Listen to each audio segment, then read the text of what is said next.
سے ہاں استغفراللہ بولے والے بولے. ہیں. ہاں. انہوں نے کیا کہا کہ صاحب کل غوث اعظم کی کتاب کا انکار کیا گیا ہے.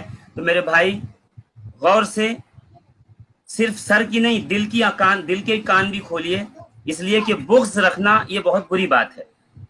جی اب اس میں یہ ہے کہ سوال ہوا کلکتہ سے، گنج کڑایا سے ایک سوال آیا. فیض محمد نے صاحب نے سوال کیا کہ حضور قطب الاقطاب سیدنا مولانا محبوب سبحانی غوث سمدانی جو اپنا رسالہ غنیۃ الطالبین میں مذہب حنفیہ کو گمراہ کافر فرقے میں درج فرما لیا ہے، اس کو اچھی طرح سے حضور واضح فرمائیں اور تسکین و تشفی بخشیں کہ وسوسہ نفسانی و شیطانی رفع ہو جائے.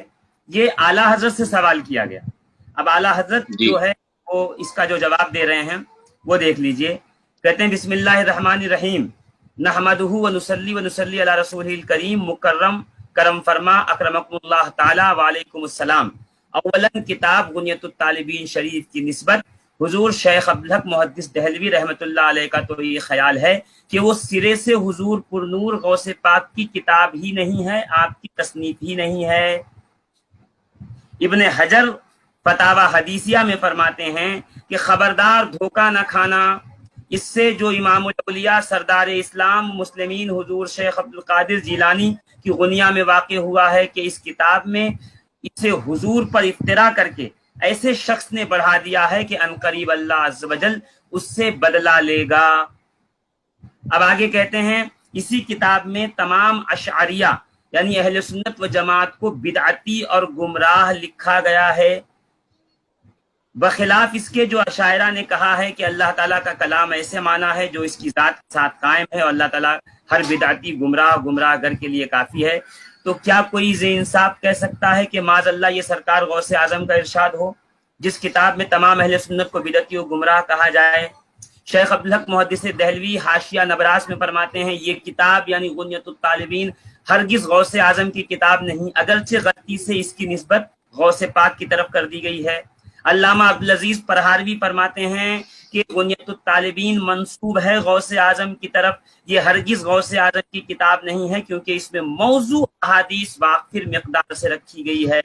علامہ نظام الدین ملتانی فرماتے ہیں کہ غنیۃ الطالبین غوث اعظم کی کتاب نہیں ہو سکتی اس لیے کہ اس کتاب میں بہت ہی واہیات باتیں آئی ہوئی ہیں. ملا علی قاری علیہ رحمان ابن حجر کی بات پر ہاں میں ہاں ملاتے ہوئے کہا کہ بے شک غنیۃ الطالبین سرکار غوث اعظم کی کتاب نہیں ہو سکتی. قاضی عبد النبی صاحب نے لکھا ہے کہ غوث اعظم کی کتاب غنیۃ الطالبین نہیں ہے. غلام رسول سعیدی صاحب نے لکھا ہے کہ غوث اعظم کی کتاب غنیۃ الطالبین نہیں ہے. علامہ عبدالحی فرنگی محلی نے لکھا ہے جرح و تعدیل کے اندر کی بے شک غنیۃ الطالبین حضرت شیخ محی الدین جیلانی کی نہیں ہے کیونکہ آج تک ثابت نہیں ہو سکا کہ یہ آپ کی تصانیف میں سے ہے، اگرچہ اس کی نسبت بلا تحقیق آپ کی طرف مشہور کر دی گئی. میرے پاس ابھی 50 علماء کے اور نام ہیں اہل سنت کے جی جنہوں جی نے جی قبلہ میں ایک منٹ تو سرفراز اشرفی صاحب میں آپ سے گزارش یہ کروں گا کہ آپ کے دل میں جو بھی میل ہے سادات کرام کا یا جو بھی ان کے تعلق سے معاملہ ہے وہ سامنے بیٹھ کر حل کر لیں. اس طریقے سے بزرگوں کو بیچ میں لا کے آڑ بنا کر کے کسی سے ذاتی دشمنی نکالنا یہ اچھی بات نہیں ہے. غوث کتاب نہیں ہے سرکار غنیۃ الطالبین سرکار غوث اعظم کی کتاب نہیں ہے. یہ اعلیٰ حضرت سے لے کر کے علامہ عبدالعزیز پرہاروی تک شیخ عبدالحق محدث دہلوی ملا علی قاری جیسے علماء نے لکھ دیا ہے. اب آپ کے اوپر ہے، اب بھی اگر آپ غوث اعظم سے اس کو منسوب کرنا چاہیں تو کیجئے گا. آپ کی قبر میں سوال آپ سے ہوگا، ہم سے نہیں ہونے والا. جی مفتی صاحب قبلہ میں حضرت ایک منٹ لینا چاہوں گا یہاں پہ. جی جی میں بیٹھا ہوں. قبلہ اسی کتاب کے حوالے سے کچھ باتیں میری بھی نظروں سے گزری تھی، تو ایک سوال یہاں پر یہ بھی ہو سکتا ہے کہ جب غوث پاک کی تھی ہی نہیں تو اتنا بڑا کام کس نے کیا کہ غوث پاک کا نام جوڑ دیا اور غوث پاک سے نسبت جوڑ دی.